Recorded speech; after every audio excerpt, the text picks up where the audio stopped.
right, everybody. Thanks for watching. Really excited to have Dan Zugelder, SVP and GM of the Americas at VMware. This is episode, I think, 118 of Tech Sales Insights. For those of you that are members, thank you very much. For those that are not, you can go to salescommunity.com and you can do either the paid membership link, or I recommend you doing the one that says Spring Free. And we got Tucker behind the scenes here, so thank you, Tucker. Maybe you can throw that link up there. But before we get into it, I have some introductory comments from some friends. So Joe Koenig, president of WWT, said, I've known Dan for several years. He's a natural sales leader, but also understands the value of partners. He listens, he's fair, drives accountability in all facets of the sales cycle. Plus, he's just a really good person. So that's pretty good. Bill Swales, who used to be at VMware, now he's at Lenovo, VP of Commercial Sales. Bill says, after having the opportunity to work directly for Dan, I can tell you that he's an amazing leader. Dan finds the right balance between strategy and execution, whereby he has the ability to go deep into either topic. He's also customer obsessed, in quotes, and is a role model with regards to building and investing in customer relationships. So pretty good there. Wow. Greg Ambulos, Dell Channel Chief, says Dan has been in the industry for over 20 years, a little bit more than that, and has excelled in every role he's taken on over his time while at EMC, Dell, and VMware. He's an ultimate professional and is highly respected by his customers, peers, and business associates. And then I had Ken Doherty and Greg Hedstrom tag team here. And I think Greg was with you in New York yesterday, right? He was, yes. Yeah.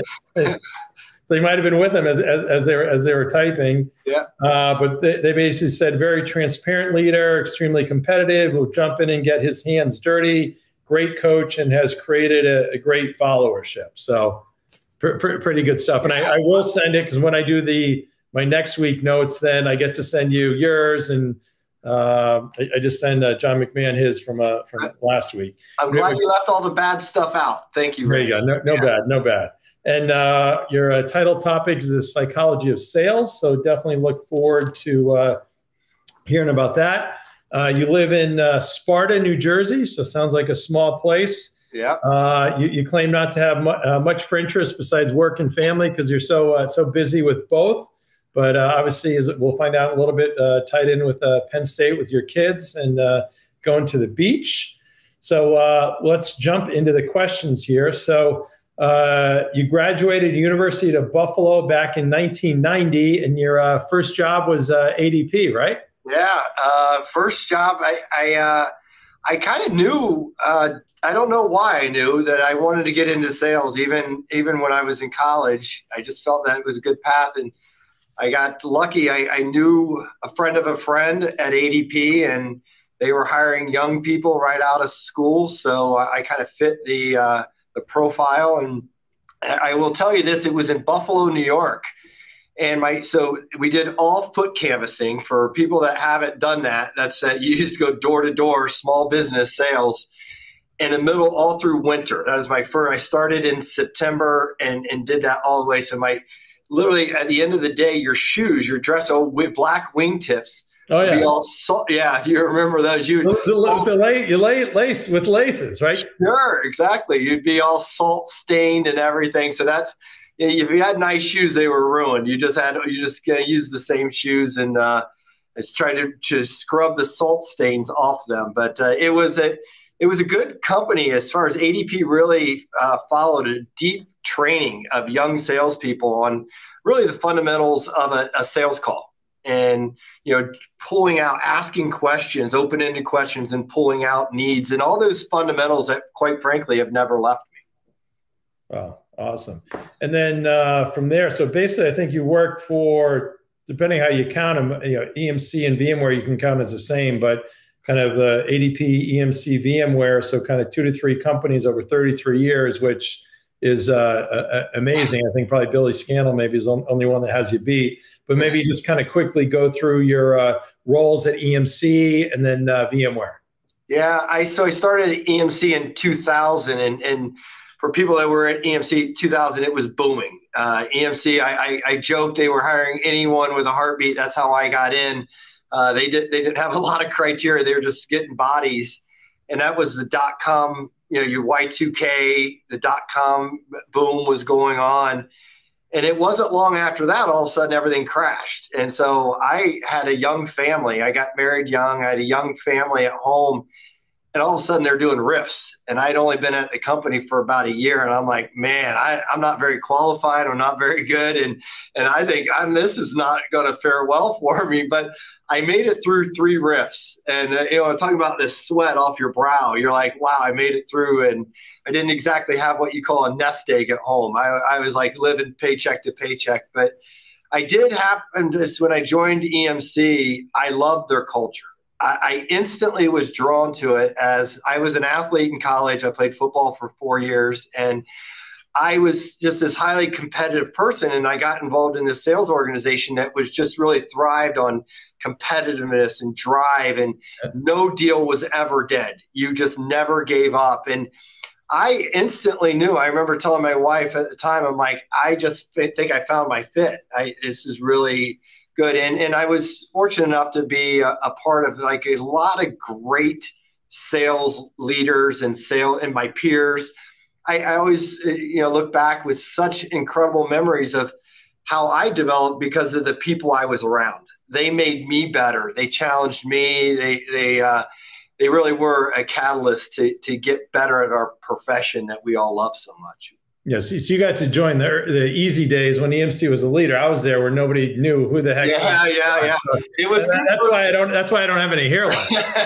It was good for a little while. It got tough when the stock went from 100 to 365.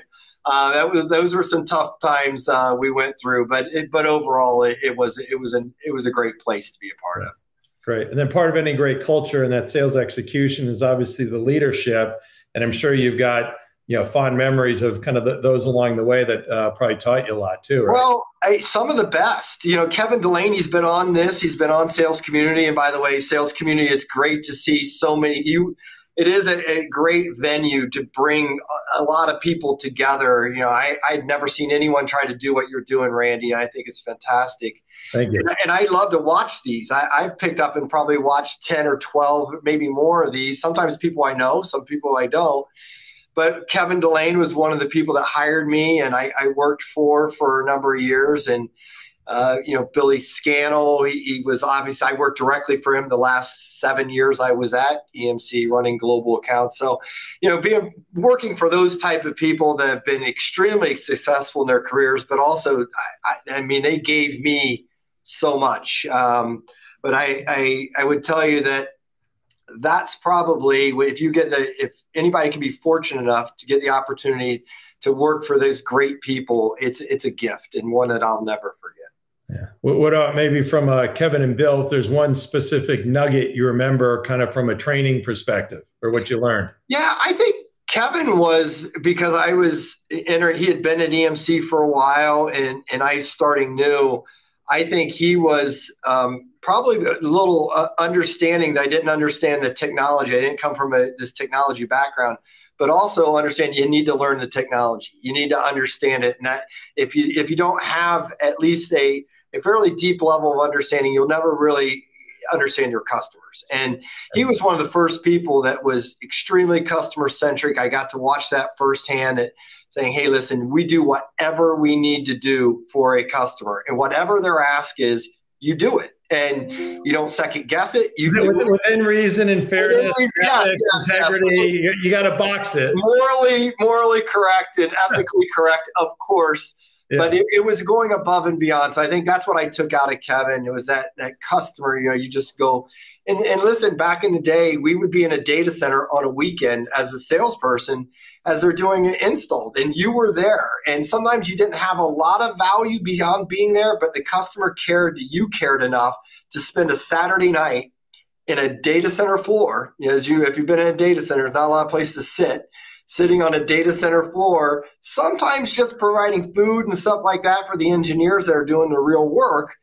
But it was about saying, I care about how this goes and I will do whatever I can. And that's something I learned from Kevin. Yeah. So back in the day, the salespeople would do the installs in the 80s. I didn't do install. They kept me off the keyboard. The hardest thing was just figuring out where, because you'd have whatever service person at the time, we'd have DEC, Prime Wang, HP, IBM, and you'd have the other service person there watching. And the first thing was, oh shit, can I find the friggin' computer, right? So that was like this, like the selling was the easy part. The hardest thing you have to do that, right? And then you'd find it, and then each of them would have a different funky way of how you actually open the door. And then you'd have to you open the wrong one. Oh, okay, I just want to make sure that's okay. Then you shut it. And then you got to find that says memory boards. And you have to friggin' find where the rack thing is. And everybody had this code. And we're, going through, it's almost like you're reading a manual, like how to open a door and pull a handle. And they're like, are you really? Well, we just have to make sure that we have no clue. We're sweating bullets. So my tech career probably would have ended if they asked me to do that. So I'm fortunate that I just had to be there kind of as a cheerleader, if you want to call it, for the engineers that were actually hands-on keyboards. So fortunately, I didn't have to do that. Crazy. And I have a good story. So never giving up. So Dick and Roger were basically the founders, and both amazing. But I was on sales calls once with John Clavin in Australia. And Roger, and basically his customer told us no 100 or 200 times, right? No. So he's, walking us out. You can tell he's just so happy just to get rid of us. The door goes to close. Roger sticks his arm in it. Well, one more thing. What about blah, blah, blah, blah? The guy's like, will you just get out of here? It's like, well, I have to add, but it's kind of that, that's kind I love it. And by the way, that culture's, I love it. It's a never give up culture. And by the way, that's what Billy, one of the things talking about competitiveness, one of the things working for him is that, to thrive off that, not just do it, but actually thrive in an organization and build an entire team that is looking to say, you know what, when we just got to know, this just made our job that much more interesting, right? Yeah. And actually not look at it as begrudgingly doing it, but actually thriving in it. And customers, I got to tell you, in the 32 years I've been selling, I haven't had a single day in 32 years I have not been on quota. That's a little fun fact.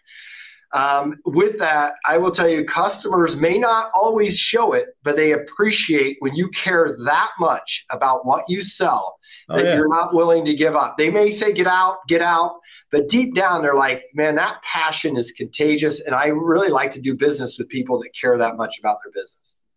Absolutely. And I forgot to do my shout out and thanks to Gong. So the logo you asked is a good question. It's actually Gong, who's a sponsor.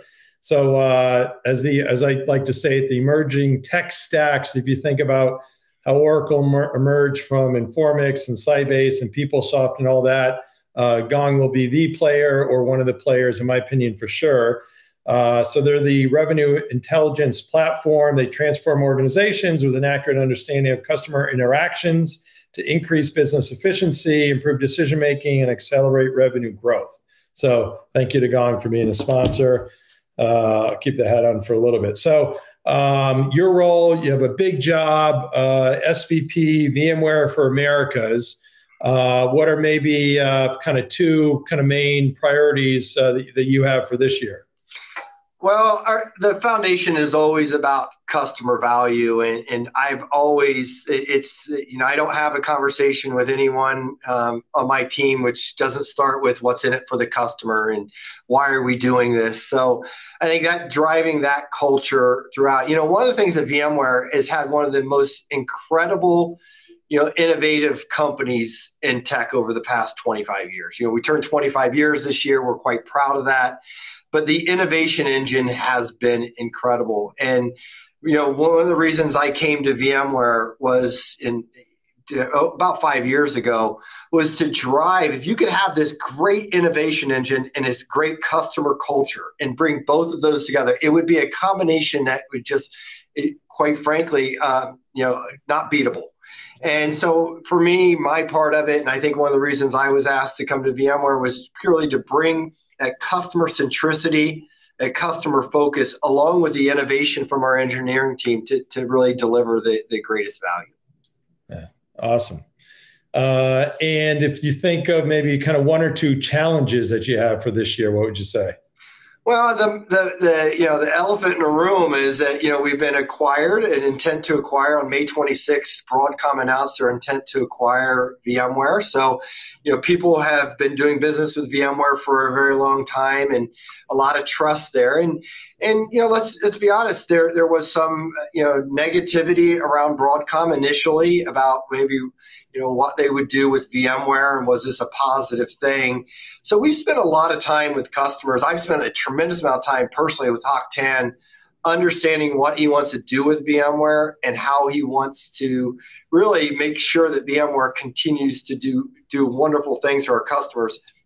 So we've spent a lot of time over the past year explaining where we're going with this, what the acquisition means, how it's going to actually enable us to do things that we haven't been able to do before, and really focus on their outcomes. So I have to say, the first reaction from customers were like, I'm not sure that's a good thing.